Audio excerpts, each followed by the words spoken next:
വന്ദേ ഭാരത് ട്രെയിനിൽ പാടിയ ദേശഭക്തി ഗാനം വിവാദമാക്കിയ സംഭവത്തിൽ വിദ്യാഭ്യാസ മന്ത്രിക്കെതിരെ എളമക്കര സരസ്വതി വിദ്യാനികേതൻ സ്കൂൾ പ്രിൻസിപ്പൽ ഡിൻഡോ. വിദ്യാഭ്യാസ വകുപ്പ് അന്വേഷണത്തിന് ഉത്തരവിട്ടതിൽ ആശങ്കയില്ല. കുട്ടികളുടെ ചിത്രങ്ങൾ ഉൾപ്പെടെ ദുരുപയോഗം ചെയ്യുന്നുണ്ട്. കേരളത്തിന് മുകളിലും ഒരു ബാലാവകാശ കമ്മീഷൻ ഉണ്ടെന്ന് ഓർക്കണം. കുട്ടികളോട് പാട്ട് പാടാൻ പറഞ്ഞതിന്റെ അടിസ്ഥാനത്തിൽ സ്വന്തം ഇഷ്ടപ്രകാരമാണ് കുട്ടികൾ ദേശഭക്തി ഗാനം പാടിയത്. ചില മാധ്യമങ്ങൾ ഇത് വിവാദമാക്കിയെന്നും പ്രിൻസിപ്പൽ പറഞ്ഞു.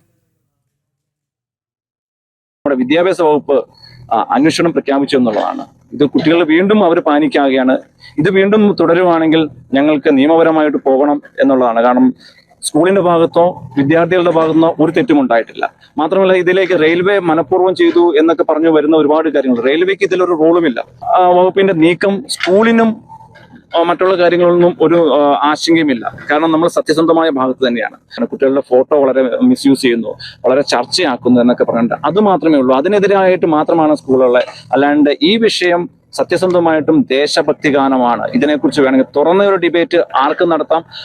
എത്ര മലയാള പണ്ഡിതന്മാർക്കും ഇതിൽ ചർച്ച നടത്താം. ഇതിൽ RSSന്റെയോ BJPയുടെയോ അല്ലെങ്കിൽ ദേശവിരുദ്ധമായ ഒരു വാക്കുകളും ഇല്ല എന്നുള്ളതാണ് സ്കൂളിന്റെ ഭാഗം. വിശദാംശങ്ങളുമായി സുബിൻ കെ തോമസ് ചിരികയാണ്. സുബിൻ, നിയമ നടപടികളുമായി മുന്നോട്ട് പോകാൻ തന്നെയാണ് വിദ്യാലയത്തിന്റെ തീരുമാനമല്ലേ?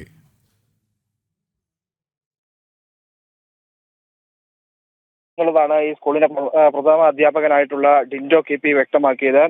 ഇത്തരത്തിൽ ആരുടെയും നിർദ്ദേശപ്രകാരമല്ല ഈ ഭാരത് ട്രെയിനിനുള്ളിൽ ഇത്തരത്തിൽ കുട്ടികൾ ഈ ദേശഭക്തി ഗാനം പാടിയത്. ഈ വാഹനത്തിൽ കുട്ടികൾക്ക് പ്രത്യേക ക്ഷണമുണ്ടായിരുന്നു. അങ്ങനെയാണ് ഈ ട്രെയിനിൽ കുട്ടികൾ എത്തുന്നത്. ഈ സമയത്ത് ട്രെയിനിനുള്ളിൽ ഉണ്ടായിരുന്ന ചില ആളുകൾ കുട്ടികളോട് പാട്ടുപാടാൻ ആവശ്യപ്പെട്ടു. അങ്ങനെ അത്തരത്തിൽ കുട്ടികൾ ഈ ദേശഭക്തി ഗാനം പാടുകയായിരുന്നു എന്നുള്ളതാണ് ഇദ്ദേഹം വ്യക്തമാക്കിയിട്ടുള്ളത്. ഇതിന് പിന്നാലെ ചില ആളുകൾ ഈ കുട്ടികൾ പാട്ടുപാടി ഈ ദേശഭക്തി ഗാനം പാടിയത് അത് വിവാദമാക്കാൻ ശ്രമിച്ചു, അത് വിവാദമാക്കി മാറ്റുകയായിരുന്നു എന്നുള്ളതാണ്. അതിനുശേഷം വലിയ രീതിയിലുള്ള സൈബർ ആക്രമണമാണ് കുട്ടികൾ നേരിട്ടത്.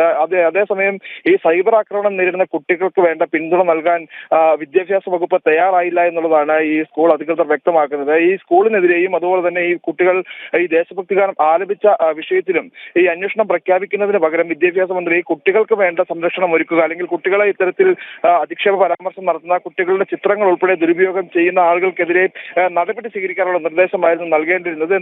എന്തോ നിർഭാഗ്യവശാൽ ഈ വിദ്യാഭ്യാസ മന്ത്രി അത്തരത്തിലുള്ളൊരു സമീപനമല്ല ഉണ്ടായത് എന്നുള്ളതാണ്. നിലവിൽ കുട്ടികൾക്കുൾപ്പെടെ ഭീഷണി നേരിടുന്ന ഒരു സാഹചര്യമുണ്ട്. അതിന്റെ ആശങ്ക കുട്ടികളുടെ മാതാപിതാക്കൾ പങ്കുവച്ചിട്ടുമുണ്ട് എന്ന് ഈ പ്രഥമാധ്യാപകൻ വ്യക്തമാക്കുന്നുണ്ട്. ഈ സാഹചര്യത്തിലാണ് ഈ നിയമ നടപടികളുമായി മുമ്പോട്ട് പോകാൻ നിലവിൽ സ്കൂൾ അധികൃതർ തീരുമാനിച്ചിട്ടുള്ളത്. ഈ കേരളത്തിന് മുകളിലും ബാലാവകാശ കമ്മീഷൻ ഉണ്ട് എന്നുള്ളൊരു ഓർമ്മപ്പെടുത്തലും പ്രഥമാധ്യാപകൻ നൽകുന്നുണ്ട്. കേന്ദ്ര ബാലാവകാശ കമ്മീഷനെ ഉൾപ്പെടെ കാര്യങ്ങൾ ധരിപ്പിച്ചുകൊണ്ട് ഈ കുട്ടികൾക്ക് വേണ്ട സംരക്ഷണം ഒരുക്കാനുള്ള ഒരു നീക്കമാണ് എന്തായാലും എളമക്കര സരസ്വതി വിദ്യാനികേതൻ സ്കൂളിന്റെ അധികൃതർ സ്വീകരിച്ച് വരുന്നത്. ശരി, സുബിൻ കെ തോമസ് ആണ് വിവരങ്ങൾ നൽകിയത്.